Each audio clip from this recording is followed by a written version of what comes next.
Hi guys, welcome to another video. Today we're going to be reviewing the Motopower mount that I fitted about 2 months ago. Good little bit of kit.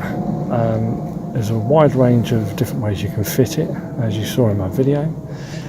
But I've been using it nearly every day now since I fitted it. It can hold any phone up to 3.2 inches, I believe it is. And these bits here are quite strong, and because they're rubber, they usually have a pretty good purchase on the phone itself. Negatives that I can find so far are this point here.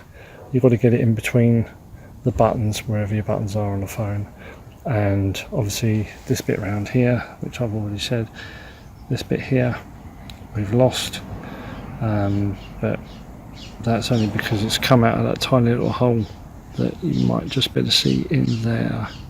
And then obviously you've got your bit around the side here which you can plug in for a USB port to power the phone, recharge it on long trips.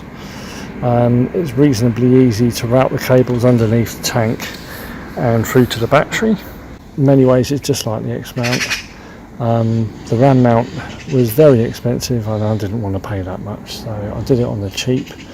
And this came in, I think it was about 12 quid or something on Amazon.